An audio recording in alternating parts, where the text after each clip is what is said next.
Hello again, everybody. I'm Josh Bean from AL.com. I'm here with Jeff Sentell, here to preview tonight's playoff football in Alabama. The topic we want to talk about right now, Jeff, is coaches. We got a bunch of good ones remaining. You know, guys like Josh Niblett and Danny Powell and Terry Curtis, guys that have a lot of state championships on their resume. So when you get to this part of the season, a lot of playoff pressure. Who are the coaches you trust the most? Well, Josh, if you look at every playoff bracket, there's a kind of like a franchise coach that I think just so happens to be the favorite of a favorite team. And, Coach Niblett, I was researching his career earlier this week, and he hasn't lost a home playoff game since Anianta back in 2002. That's pretty good. Yeah. Hoover hadn't lost a home playoff game since 1995, and that was Central Tuscaloosa. They should put that up in their field house somewhere. But, I'm not a guy that, plays that coach card too hard. We got some good ones, but right now I think what an experienced coach does, especially one that's won a lot, is they present calm. The players say, hey, man, coach has got this. We're in these all the time. He wins all these. But even when things are going wrong, I think the experienced coach just presents himself with calmness and chaos. After that, I think it's the players that wins the game. I'd much rather have a couple of A-list guys or maybe a four-star prospect with a gritty guy going to Sanford and another guy going to Jacksonville State.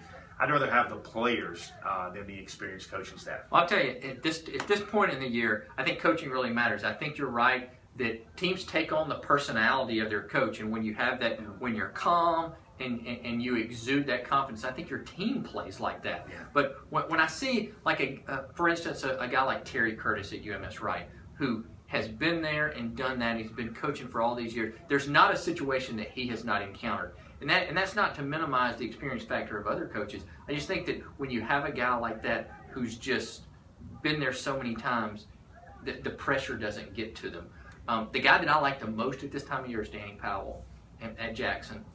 He's won of several state championships at Leroy, won another one at Jackson. But he always strikes me as sort of the country lawyer that's the smartest guy in the room and doesn't act like it. His teams are always so prepared. I'm not saying they're going to win the whole thing right now. I'm just saying that all things being equal, I really like the way he coaches this time of year. I think the one stock I will put into the coach card right now is that these guys have taken this test. Let's say this is the ACT test. They've taken it over and over, and they usually do what they do. So then when another coach says, I got something for you, Danny Powell, they face that, and they say, well, I can do this, I can do that, and I learned how to do this in that game. This play call got a really smart coaching staff, fooled them in 2011.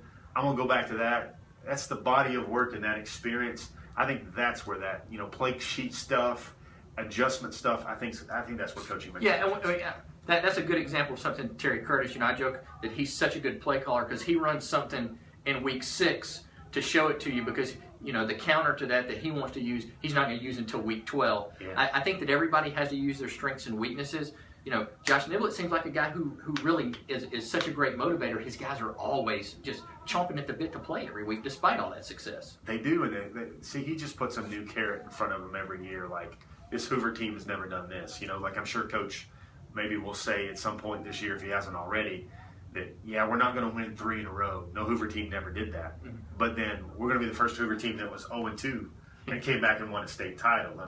When you got to motivate these guys, these really good players, you got to give them something. And I think Niblett's always done a great job at that. He's seeking his 5th title right now in the HSA football, which is fantastic.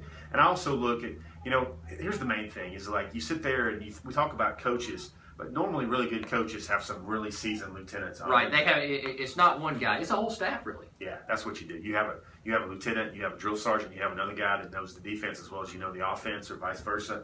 And I think that pays off versus a team that's never been here before and maybe they've got a really smart head coach and a really smart defensive coordinator and they're just willing their way, I guess, down the tracks a little bit.